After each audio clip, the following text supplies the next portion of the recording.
Imagine a prison, not made of bricks or bars, but one built deep inside the mind. It is a trap so subtle that millions fall into it daily without realizing they are caught. This prison is called procrastination, a word we often dismiss as mere laziness or poor time management. Yet procrastination is far more than a habit. It is a psychological prison that slowly erodes our lives, careers, and sense of self. Despite living in a world overflowing with tools meant to increase productivity, surrounded by apps and methods promising to optimize every second, procrastination remains a relentless adversary. It hides in plain sight, quietly, sabotaging the things we want most to achieve. Why is it that, with all this knowledge and technology, we still find ourselves paralyzed, stuck in patterns of delay and distraction?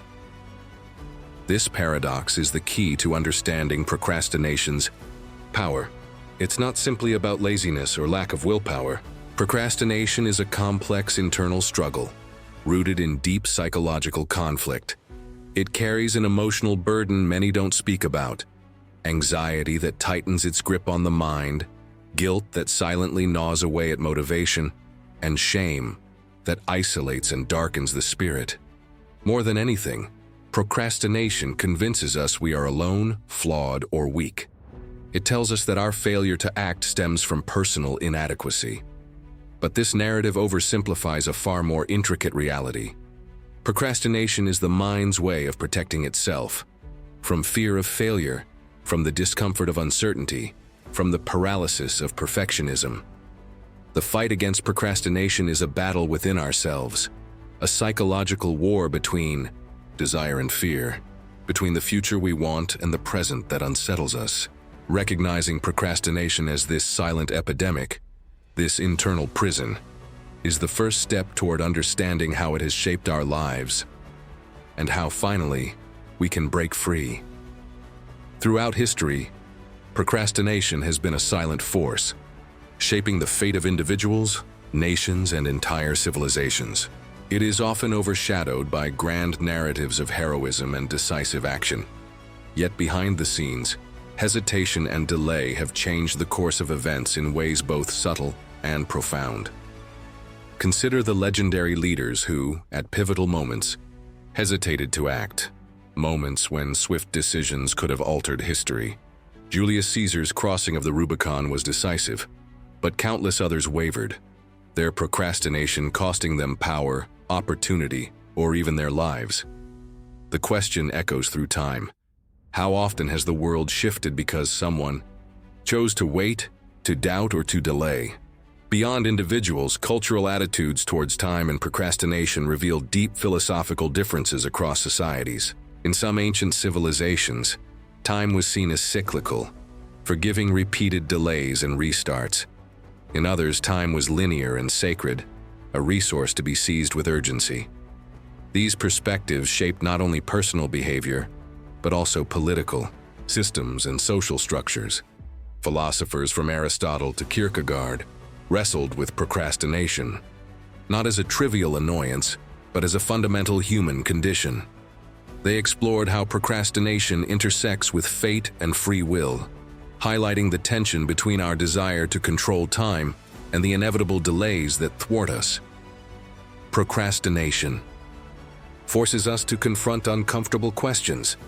Are we truly masters of our destiny, or are we trapped in a constant dance with time's relentless march? This historical lens challenges the modern obsession with productivity.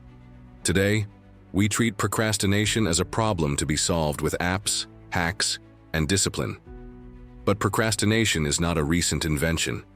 It is an age-old dilemma, woven into the very fabric of human existence, a reflection of our struggle to reconcile ambition with fear, hope with doubt, action with hesitation.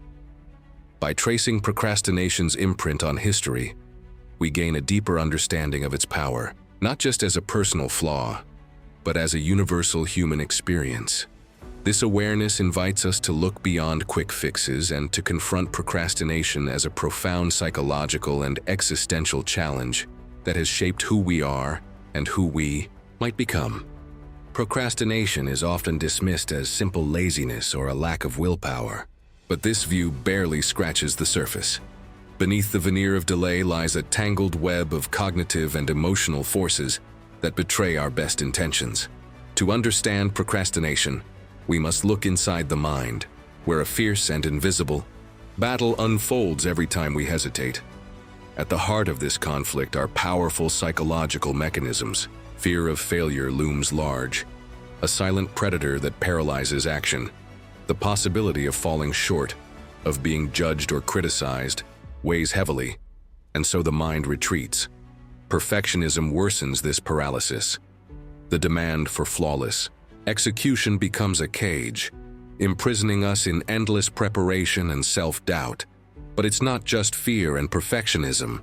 The brain itself is wired to avoid discomfort. This leads to a constant tussle between the desire for instant gratification and the rewards that come from delayed effort. The temptation to check a phone, scroll through endless feeds, or seek momentary pleasure distracts us from the sometimes uncomfortable work ahead. Neuroscience sheds light on this internal war. The limbic system, the brain's ancient seat of emotion and reward, pulls us toward immediate pleasure and away from stress or anxiety. Opposing it, the prefrontal cortex, our rational forward-thinking center, urges discipline, planning, and delayed gratification. When these systems clash, procrastination thrives in the resulting paralysis, but the mind's betrayal runs even deeper, entangled with cognitive biases and mental traps. One such trap is temporal discounting, the tendency to devalue rewards that lie in the future in favor of smaller, immediate rewards. This explains why a 5-minute distraction can seem more appealing than hours of meaningful work. Another is ego depletion, the theory that self-control is a finite resource. As willpower wanes throughout the day, the mind becomes more vulnerable to procrastination's pull. These psychological insights give procrastination a new dimension. It's no longer a moral failing, but a complex, scientifically grounded struggle. Each moment of delay is a symptom of hidden mental processes, fears, biases, and conflicts playing out beneath our awareness. Understanding this complexity makes procrastination feel deeply personal, yet universally human. It reveals why some strategies fail, because they ignore the brain's biology or the emotional weight carried by fear and doubt. To fight procrastination, we must first acknowledge this internal betrayal and learn to navigate the mind's intricate architecture. Procrastination is not simply a bad habit to break. It is a profound psychological dilemma where emotion battles reason and the future wrestles with the present. And only by understanding this inner conflict can we hope to reclaim control and move forward. Procrastination is not merely a personal failure or a quirk of individual psychology. It is, in many ways, a symptom of a larger, more insidious system, designed to fragment our attention and keep us perpetually distracted. To truly understand why procrastination grips us so tightly, we must step back and examine the societal structures that fuel it. Capitalism, with its relentless pursuit of profit and growth, has created an environment where distraction is not a byproduct, it is a commodity. Consumerism thrives on our scattered attention, constantly bombarding us with advertisements, notifications, and endless choices designed to keep us hooked. Each ping, each scroll, each click is a carefully engineered nudge, pulling us away from focused effort and toward immediate gratification.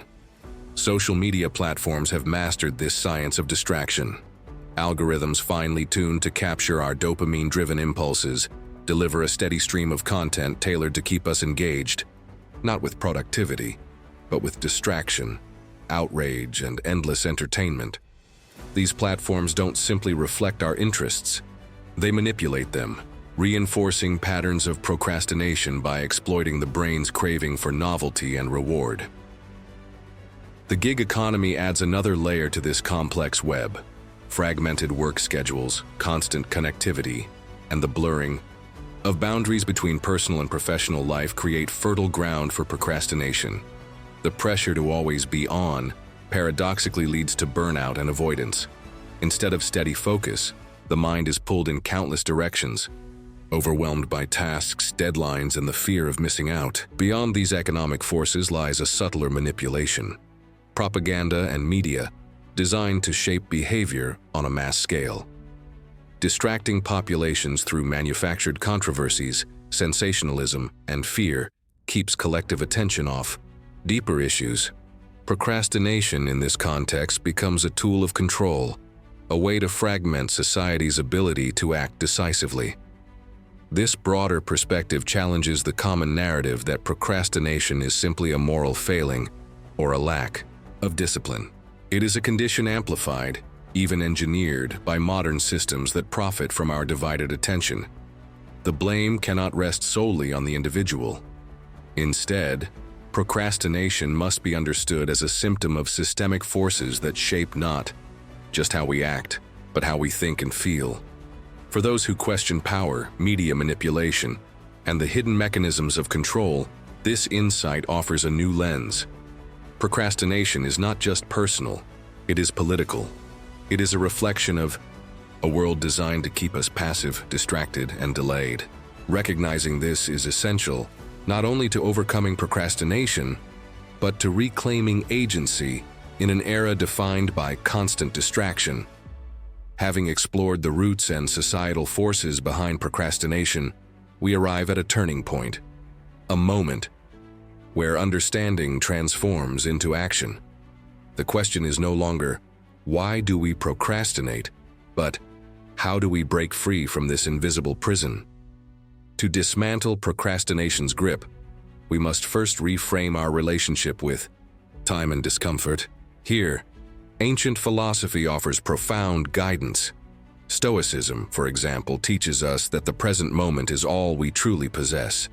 By embracing the immediacy of now, rather than deferring action endlessly into the future, we reclaim control.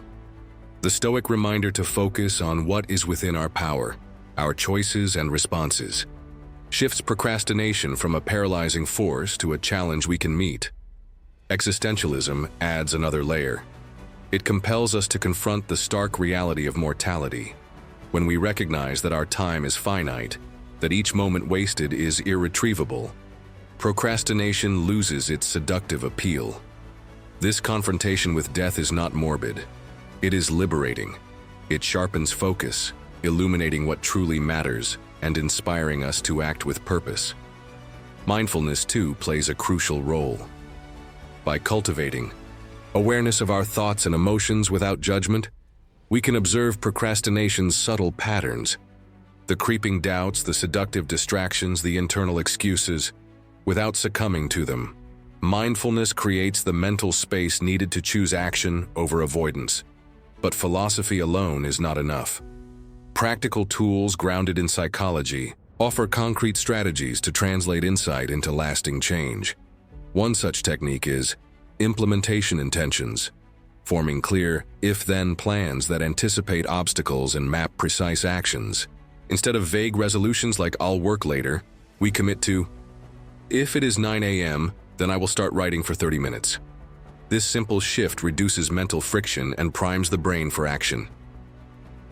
Habit stacking builds on this by linking new behaviors to existing routines, embedding productive actions into the flow of daily life. For example, after brushing your teeth, you might immediately write a to-do list. These small, consistent steps accumulate, creating momentum against procrastination's pull. Cognitive restructuring challenges the negative beliefs that fuel delay. By identifying and reframing thoughts like, "I must be perfect" or "I'm not ready," we weaken procrastination's emotional hold. Replacing these with realistic, compassionate self-talk encourages progress over paralysis. Together, these philosophical insights and practical techniques chart a path from paralysis to empowerment. They transform procrastination from an insurmountable enemy into a conquerable challenge, a spell that can be broken through intentional, mindful action. This journey demands courage. It asks us to embrace discomfort, to lean into uncertainty, and to face the parts of ourselves we often avoid. But within this struggle lies the possibility of freedom, a reclaiming of time, purpose, and agency. Breaking procrastination's spell is not a single act. It is a continual practice, a daily commitment to choose presence over delay, courage over fear, and action over hesitation.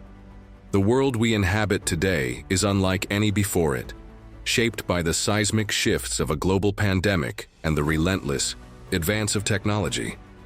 These changes have not only transformed how we work and connect, but have fundamentally altered our relationship with time, productivity, and meaning itself. In this new frontier, procrastination takes on new forms, more pervasive, more complex, and more deeply woven into the fabric of daily life. Remote work, once a niche arrangement, has become the norm for millions. The boundaries between home and office work and rest have blurred, leaving many adrift in a sea of distractions. Without the structure of physical spaces or clear routines, time can slip away unnoticed. The clock no longer marks productivity. It melts into an amorphous flow of fragmented moments. Procrastination thrives here, fed by the absence of external accountability and the endless lure of digital distraction. Digital overload has intensified this struggle. Our devices offer constant streams of information, entertainment, and social connection, but at a cost. The brain, overwhelmed by endless notifications and competing demands, struggles to focus. Attention fractures, and the impulse to delay difficult tasks becomes a refuge from cognitive exhaustion. Moreover, the pandemic brought existential uncertainties into stark relief. Questions of purpose, mortality, and societal stability now linger, more palpably in our consciousness.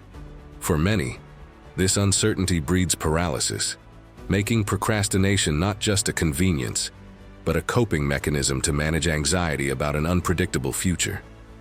Looking ahead, we face a critical question. Can humanity reclaim focus in a world deliberately designed to fragment attention?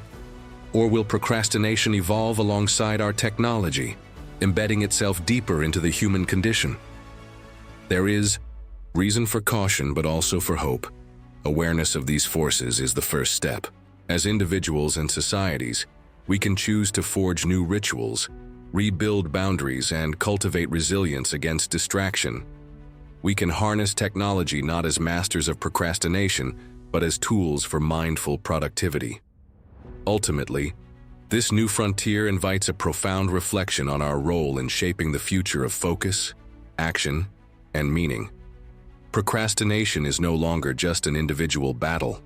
It is a collective challenge. How we respond will define not only our personal destinies, but the trajectory of our shared human story. Procrastination is not just a habit. It is a battleground, a silent war waged between surrender and self-mastery, between paralysis and purposeful action. Throughout this journey, we have seen procrastination's many faces: a psychological prison, a historical force, a product of the mind's deepest fears, and a symptom of a distracted society. But above all, procrastination is a choice we face every moment we hesitate. In a world engineered to fragment our attention and delay our actions, reclaiming agency is an act of rebellion. It means breaking the spell of endless distraction, confronting discomfort head-on, and stepping into the unknown with courage. It means recognizing that procrastination is not merely about productivity or efficiency. It is about freedom. Freedom to shape our lives, to honor our values, and to live authentically. This is the final act, where awareness meets action, where insight becomes resolve. It is a call to reclaim your narrative, to rewrite the story that procrastination has written for you. Because to overcome procrastination is to reclaim time itself, the most precious gift and the most finite resource we have. The question that remains is stark and profound. In a world designed to delay, what will you choose? Will you surrender to hesitation, letting moments slip into oblivion? Or will you rise, act, and break free from the invisible chains that hold you? The answer is yours, and it will shape not just your destiny, but the very meaning of your existence.